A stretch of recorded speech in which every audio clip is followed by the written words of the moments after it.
Since Sunday, Concord Regional Airport right near Charlotte Motor Speedway has been a hub of help. Hundreds of volunteers on the ground with NASCAR support have worked quickly to get this hangar full of donations in the air, knowing it's a race against time to save lives. Out of darkness comes light, as sounds of hope. This is Sean Malone from Operation Airdrop. Just wondering if you guys are ready to start receiving airplanes? Take flight. I'm retired, I'm available, so I came. David Griffith from Ohio is one of dozens of pilots from around the country volunteering time and aircrafts this week to fly supplies, medicine, and rescue operations to the North Carolina mountains, helping remote areas still inaccessible from Helene. Right now, we're really focused heavily on medical needs, over-the-counter medications, stomach chewables, also insulin. The mission is Operation Airdrop, the Texas nonprofit founded in 2017 after Hurricane Harvey. We'll have you go to Lima, Quebec, Kilo, Pickens. Almost every single person's, shook my head and said, thank you for doing this, thank you for coming. Since Sunday, private planes and helicopters have delivered more than 200,000 pounds of donations, including Starlink satellites, and rescued a reported 300 people. This is video from NASCAR driver Greg Biffle dropping donations from his chopper when he saw a man with a mirror signaling for help. Images of despair drawing resources cross country. I should use the resources that God's given me to help others. The effort a reminder.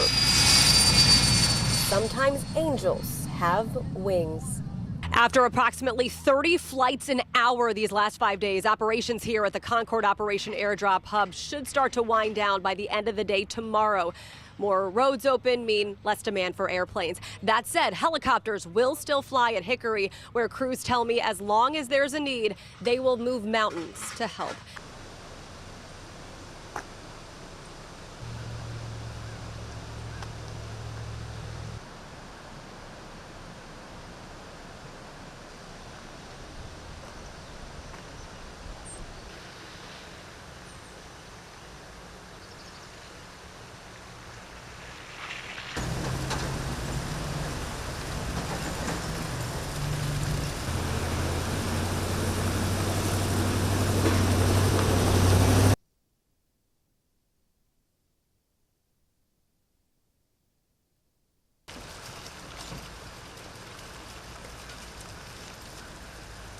We've seen a lot of devastation across western North Carolina while we've been covering this damage and telling these stories, but there are still so many people that are unaccounted for, so many roads that are still inaccessible.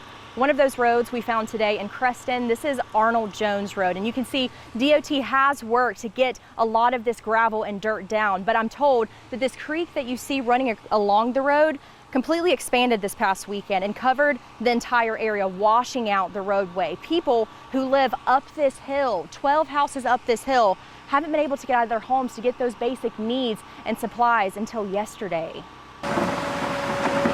Sarah Ford has been making the trek up the mountain to deliver supplies to neighbors. So this road has a couple, they have nowhere else to go. He requires a CPAP machine at night to breathe. So he needs gasoline for his generator. The generator will run for approximately 4 days on a 5-gallon can of gas. So they have to hike down to the nearest road to get gasoline every 4 days. Thankfully, the road has been fixed for the most part, only up until a certain point. Ford says so many roads are like this in Ashe County. In fact, she says one couple tried getting to higher ground during the storm this past weekend and hit one of these washed out roads. Ford says the couple's Jeep got stuck, so they tried wading in the water to get to safety. That's when the strong floodwater swept the woman away. She unfortunately died. Now these back mountain roads are slowly getting fixed since the storm. I want to wrap your head around something. The county told me it's going to take DOT 2 weeks to fix small roads like this. That's 2 weeks that people may still be stuck in their home without food or supplies.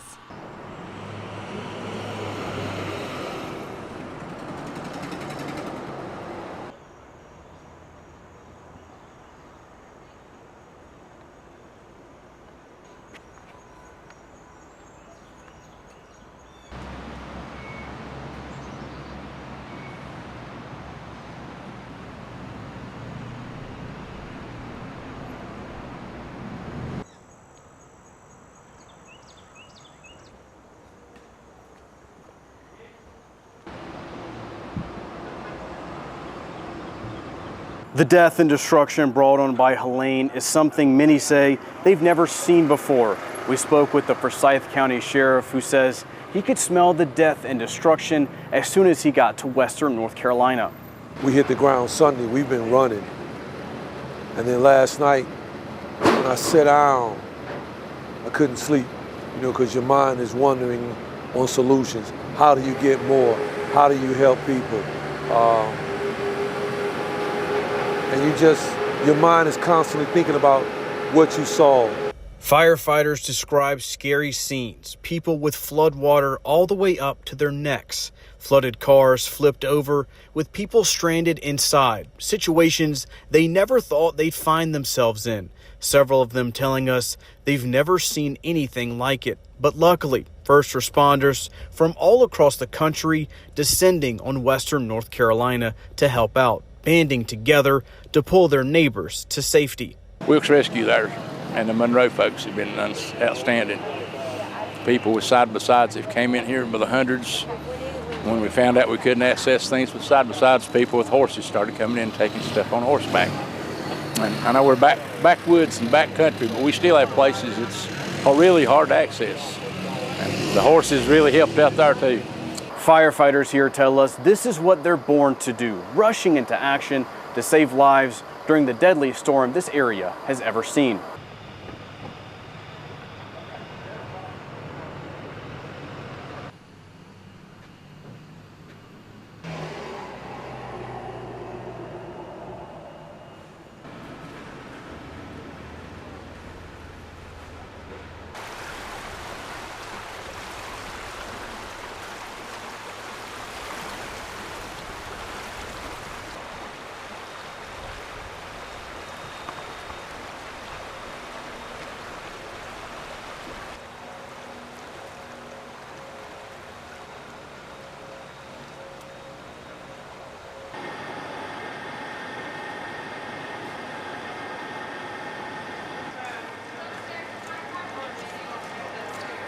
Ponderosa Park has been home to dozens of families in Marion. Now it's nothing more than a muddy mess. Folks who call the area home don't know if they'll be allowed back due to the extensive damage caused by Helene. Like many others in the foothills, Elvin Tapia was stunned Helene hit them as hard as it did. Never expected this to happen. The storm was so powerful here, it ravaged the mobile home park where Tapia's extended family lives. He was there helping them clean up what's left of their home. They seeing that they might not let them stay here, maybe. The same goes for next-door neighbors Samantha Hollifield and Isaiah Whitesides. The couple says their home is a complete loss. Well, really, truly, I'm thankful that we're alive. Before Helene hit, they were packed up and ready to move. Now their boxes full of things are so much harder to look through. So now that we found stuff, I'm getting a little more bummed out and sad. It's like the more things we find, the more things we realize that actually had sentiment to it, the more it hurts. Also on the couple's mind, their fast approaching wedding. The two are set to get married next weekend. Still, they're bound and determined to tie the knot. I'm getting married regardless. Saying sure, it's not at all how they expected things to go, but they were able to salvage one of the most important parts of their wedding day. We did lose a couple of things. The wedding dress is okay. Hollifield wouldn't share a photo of her wedding dress in fear her husband-to-be might see it.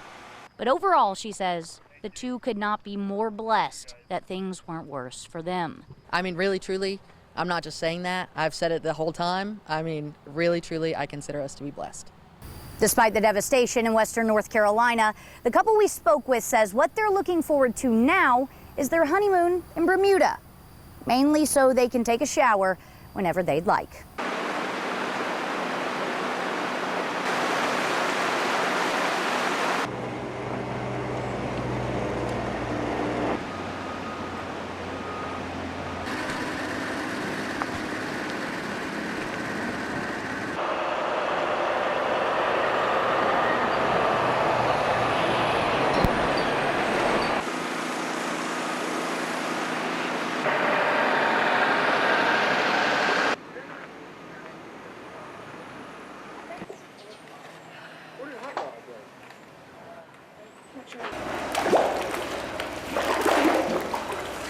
I was going to wear it for. Jessica Beebe thought of every single detail. I just chosen these earrings because they matched the emerald in my ring. The moment she would say I do to Will Landacre had been 2 years in the making. Yet when wedding weekend finally got here, so did Hurricane Helene. The rain and winds creating a new river in the middle of their beloved wedding venue. Once the rain stopped, I went out with a couple of guys and helped chainsaw some trees and remove those from the state roads that came into the property. After canceling the rehearsal dinner, the bride remained optimistic. Her big day would still go on. I was like scooping mud out and it felt like I was sweeping the ocean. I mean, it just kept coming in. But I was still hopeful that we could get everyone there and just put them on higher ground. Wedding morning came and so did the couple's difficult decision to call it off. With hotels and Airbnbs canceling wedding guest reservations, the pair found themselves with food to feed 60. We had all this food, nowhere to go with it, and we just, we decided that we should give it away. The group effort, allowing them to feed a community hit hard by Helene. It's the only grocery store in town, but it was a big parking lot, and we knew that if we posted up there that people could get to us. And they did. For the future Landacres, the honeymoon will come before the wedding. But in this case, the order doesn't matter. We're very grateful that we're safe and still going to get married, and we hope that other people can keep pitching in like they have to help clean up some of this damage.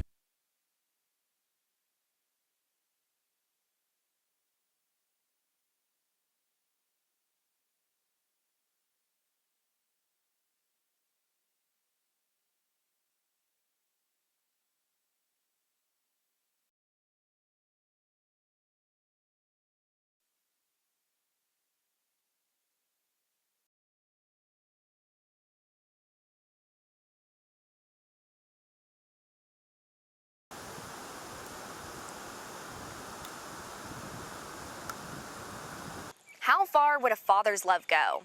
For David Jones, 27 miles through a hurricane to walk his daughter down the aisle.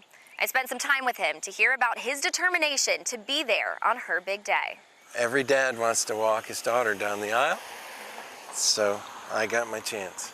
David Jones hit the road Friday night, heading to his daughter Elizabeth's wedding in Johnson City.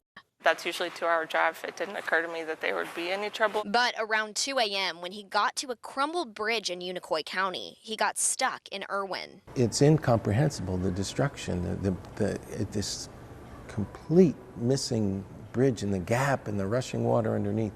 Jones, a marathon runner, was determined to get there, even if it meant walking the rest of the way to the church. But I thought, it's 20 or 30 miles, I can do this. And so off I went. He says he fell waist deep into sand. He climbed roots and trekked through mud and ran into law enforcement officers who advised him to turn around. His response? And I said, well, you don't understand. My daughter's getting married at 11 o'clock this morning, and I'm going to be there to walk her down the aisle. Jones says he traveled about 17 miles on foot and hitched a ride from a trooper and a passerby for the remaining 10 miles, finally arriving at the church at 7:30 a.m. Dad was doing his dad thing and taking every measure he could to be there, but I had no idea. Nice. That's a good photo. He walked me down the aisle. Yeah, it meant the world because I'm really close with my dad. We're so similar, and he's always been there for me. Walking miles for that memory.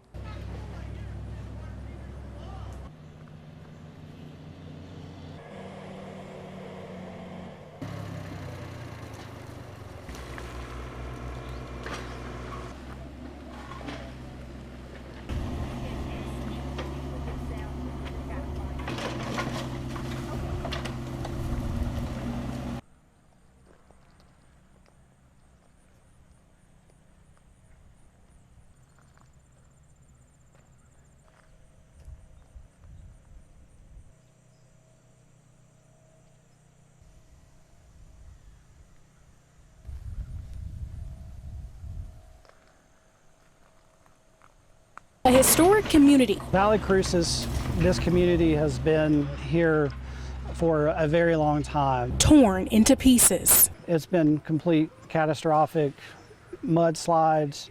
The rivers and creeks are over their banks. Take a look at the Valley Cruces Community Park. What was once a fun place to go, now completely unrecognizable. Boone native Joe Bentley says the storm wiped away entire roads, destroying everything in its path. But what's still standing in the small town? The Mass General Store Annex. The building's been here 125 years.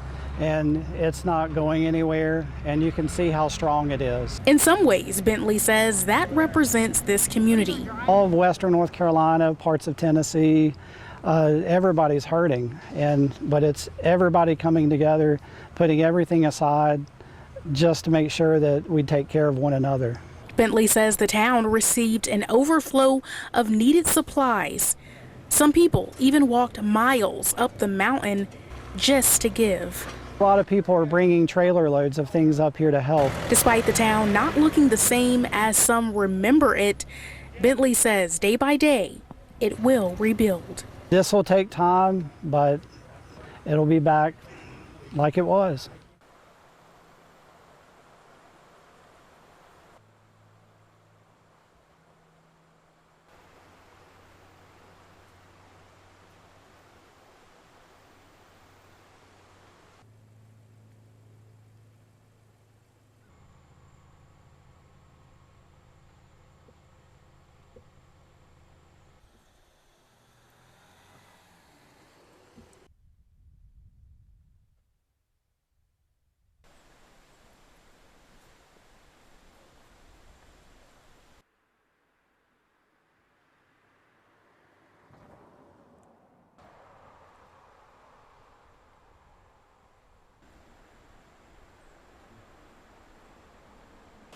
We've talked a lot about the loss of life in western North Carolina since Hurricane Helene ripped through the area. One of those deaths happened right here in Creston. A couple was trying to get to higher ground that you see behind me. That's when they came upon this road. You can still see part of that road right here off to the side. It was completely washed away.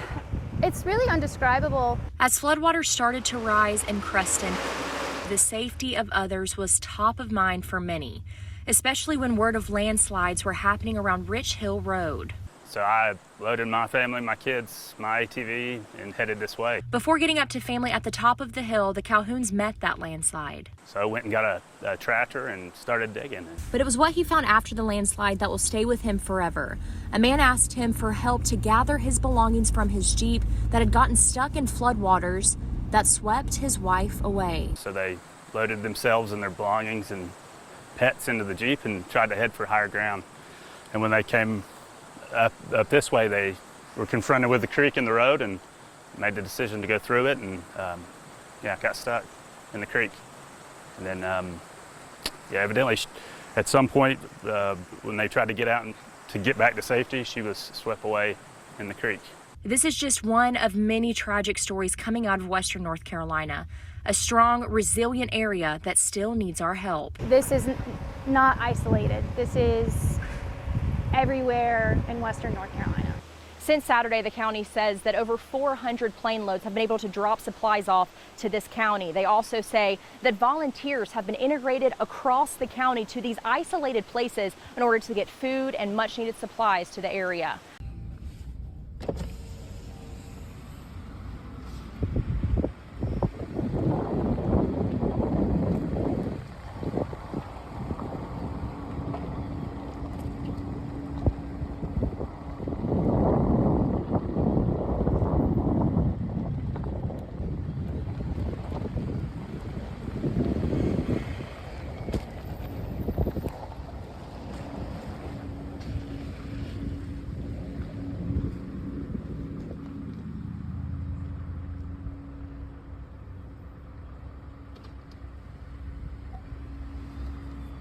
The devastation Helene brought to western North Carolina is hard to put into words, flooding buildings like this one with up to 8 feet of water. First responders have been dealing with rescues for days now, pulling countless people from cars, homes, and rivers. Water up to her neck, couldn't get upstairs because the water wouldn't let her open the door, but she survived and toughed it out, and we had a gentleman turn upside down in the creek on Hilton Saturday morning. He lay in his car for 2 hours before anyone came by and seen him. But luckily, he didn't drown. He had enough airspace in his car that we got the doors open and cut him out. Had men getting people out of houses and trying to do up there, and they got overwhelmed by the water. Those types of stories taking the toll on the many first responders in western North Carolina. They've been working around the clock since the storm tore through the area. We hit the ground Sunday, we've been running. And then last night, when I sat down, I couldn't sleep, because your mind is wandering. Forsyth County Sheriff Bobby Kimbrough says seeing people cry as their homes and livelihoods float down the river is something that has kept him up at night. He says smelling the devastation right when he got into western North Carolina will stick with him forever. I had seen pictures, but the pictures don't do it any good because you can't smell a picture. We're walking through, you can smell death in places because you can't get to the bodies. Many roads in western North Carolina are still shut down, cutting off access to some smaller mountain towns. But that's not stopping first responders. Some of them are being airlifted in to help.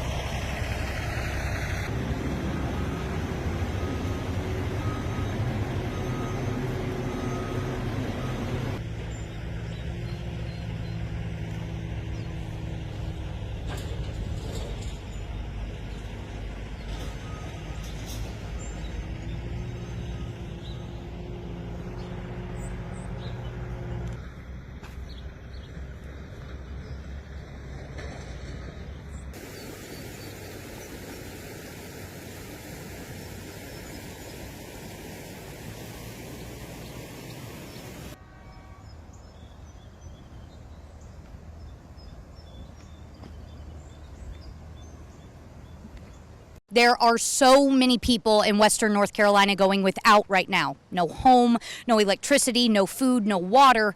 But the silver lining is they can say they're still alive. Tonight we bring you a firsthand experience of survival from a man who lost his home and livelihood, but he dodged death. Even today, getting to parts of McDowell County is impossible. We weren't able to get to Carter Francois, owner of the Alpine Inn in Little Switzerland. We had to FaceTime him to hear his story. The story of him saving his own life and possibly the lives of 4 others. I think we almost died. And once I got up to Little Switzerland and they gave me my own room, I kind of sat on the edge of my bed for a second and I wept and, sorry. As Helene began to ravage the mountains on Friday, Francois had to make a decision to get him and 4 others out of harm's way. The adrenaline was pumping so hard that it was, you didn't have time to cry. He was able to provide shelter to folks inside the inn, but as the storm got worse, he knew they'd soon have to leave. I'll just be honest with you, I was very, very scared. At first, the roadway near the inn washed away. We were sitting in there for probably about an hour, just listening to the wind howl and it rained, and all of a sudden you start hearing pop, pop, pop, pop. I'm like, what the heck was that? As he watched the deck of the Alpine Inn wash away, Francois realized staying there any longer could cost them their lives. It started to move and I got kind of uneasy about it, and I told everybody to get out and get out now. Minutes later, the storm took out a large chunk of the inn, leaving them without any protection. They decided they had to leave. But we were going over trees, over power lines, under power lines. There were Volkswagen bus-sized boulders in the middle of the highway that we're on. They were eventually able to get to a nearby inn, safe and sound. As for what's next, he doesn't know. Like many others, he's taking it one day at a time. I don't want to walk away. I love it too much. It's who I am. It's what I do. Scenes like these are common all across western North Carolina still, with things like traffic lights out and cities in complete ruin. Francois says there's no telling if or when the Alpine Inn will be up and running again. He says for now, most of it sits at the bottom of a mountain.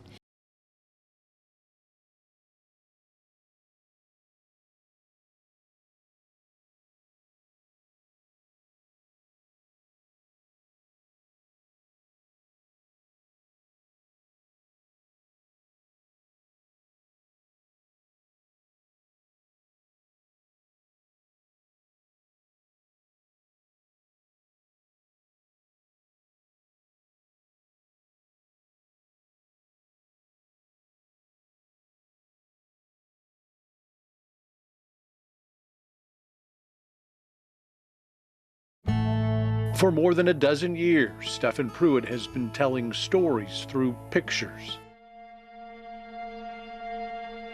On Friday, September 27th, this story was something he'd never seen before. What I was seeing was just, water going over the top of buildings. It wasn't like flooding through, it was like over the tops of buildings, even 2-story, 3-story buildings. Stephen in Asheville, ground zero for this storm. A lot of homes just got completely destroyed. I mean, they just washed down the creek. So much destruction, so much devastation, parts of towns wiped out. That's like, the end of an era instantly.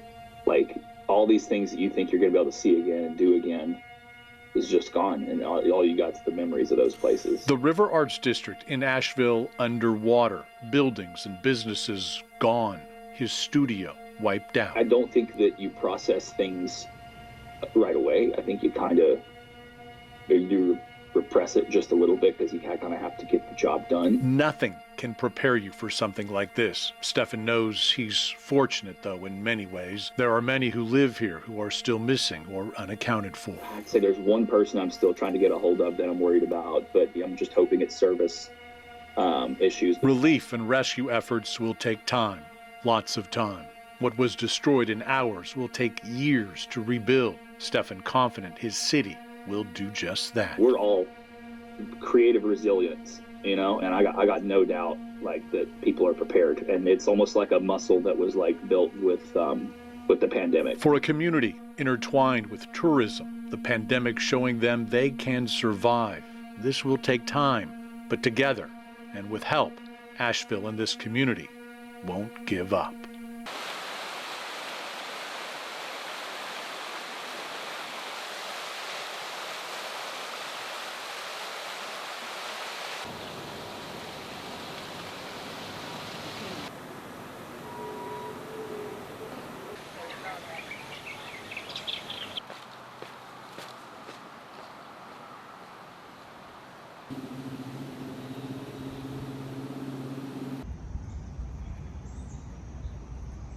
The McCall family owns the house that you see behind me. Whenever this strong system came through the area, they were worried, not about, the flooding and the extensive rain that came through, but they were worried about the trees that were floating down this gully that you see behind me. This gully used to be a lot smaller, but whenever those floodwaters came through, it expanded this area, bringing down these huge branches and trees. And the family says if it wasn't for these cars that they have set up, the house would be completely gone.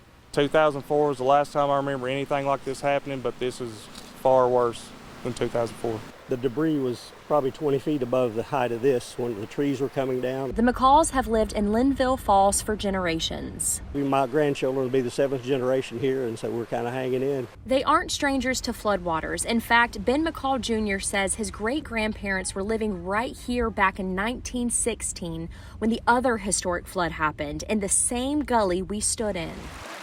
And at that point, they didn't have any weather forecasting to know that anything was coming. But they had a house lower down than what ours is now, but the floodwaters came up, and then some of this the mudslides came down, and anyway they had to run from the house, and shortly after the house washed completely away, so they had to kind of rebuild from scratch. Now, though they are without power for more than likely a few more weeks, and the main road leading home is washed out in spots, making it difficult to get supplies, they're blessed to still be here. The way people's banded together to help each other is unreal. It really is. But we're just glad that the good Lord's blessed us and protected us through this terrible event. The McCall family says they have no idea when power is going to be restored in this area. Thankfully, they have some generators. They have family members and friends bringing in supplies whenever they need it. They also have a Starlink satellite, so they're able to reach out to people and let them know that they're okay and check on their loved ones as well.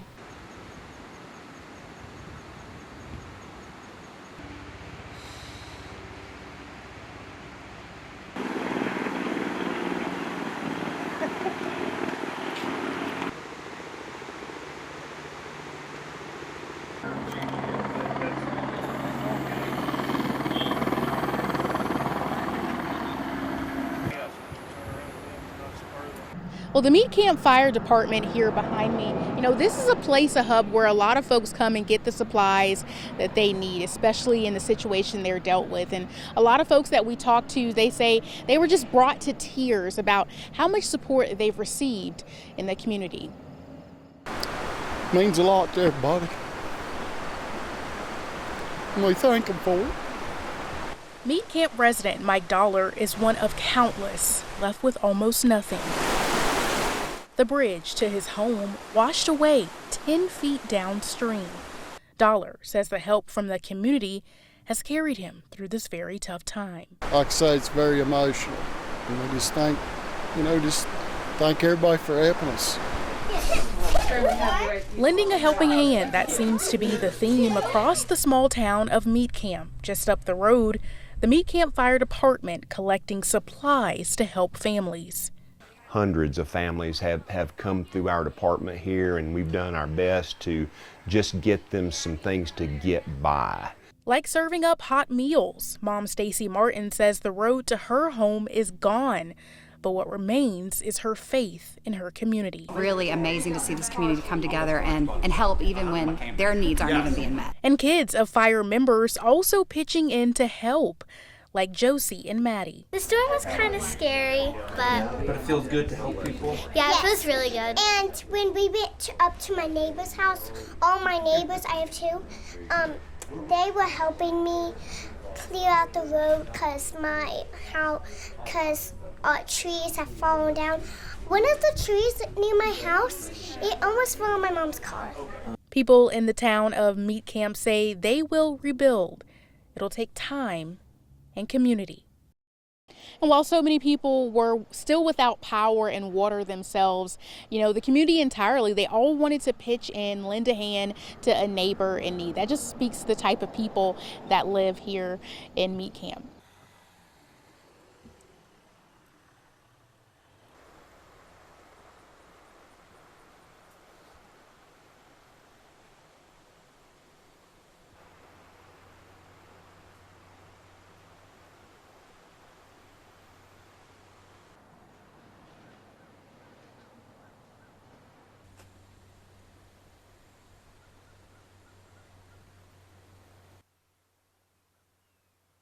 For many in Spruce Pine, there isn't much Tropical Storm Helene didn't take from them. As you can see, this business, the windows have been broken into, the mud and the sand just covering this business. Now, some roads and homes and businesses just like this one are completely destroyed, but this mining town is picking up what's left to start over. Complete devastation. Really, the word's not strong enough. This business near downtown completely destroyed. You can see just how powerful the storm was when it made its way through Spruce Pine, breaking through the building and throwing debris everywhere. The owner of that store telling us they had to have people rescued from the top of their building because the flooding was so high. That's what you see all over town. Roadways completely covered in mud, dirt, and trees. The mining town is about 40 miles north of Asheville. It's one of only a few that mine high-purity quartz in the world. It's used for cell phones, medical equipment, solar panels, and more. People here are picking up what little the storm left behind and trying to rebuild their lives. Friends and family gone, businesses gone. And this is going to set us back, God knows how long, 50 years or 10 years at least.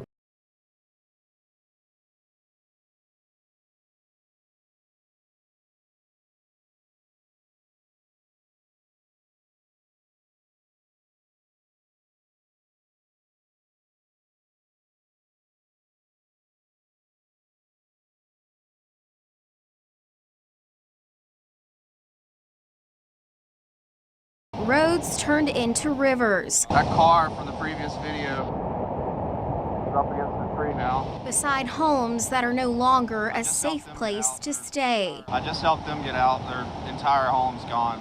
Weaverville is still without power. Resident Caleb Beasley says that's because crews have higher priorities. Most of the services have been focused on rescue. I know above my road there were at least 200 people stranded for several days. The river flowing near his home took over yards, roads, and homes. The dam was going to break during the flooding, so they decided just to release the water instead of it breaking.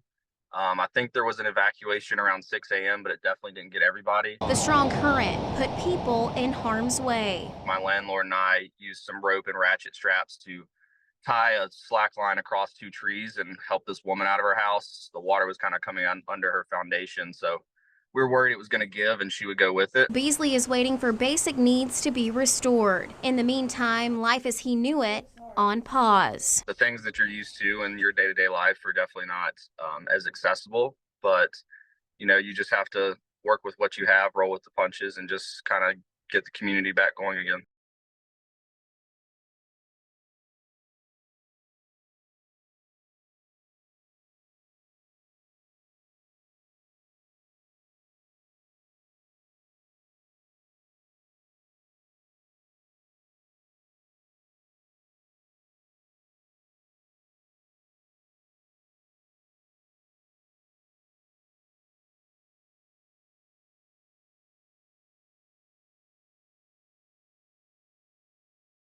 This is the first day that we've been able to be in McDowell County. When I-40 West opened up, we were able to get to Old Fort.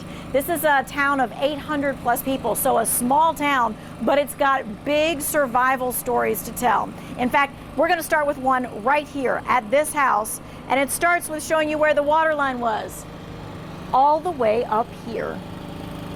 Well, this is our house, or was our house. You might not notice it right away, but walk inside the house and you'll see it's covered in mud. That's the water line. Yes, the water line is up to the ceiling, which means they had to be. And so you came out on the roof. Yeah, that's right there. Oh, yeah, we have a door that leads to the roof. That's the secret door now. There goes the four-wheeler.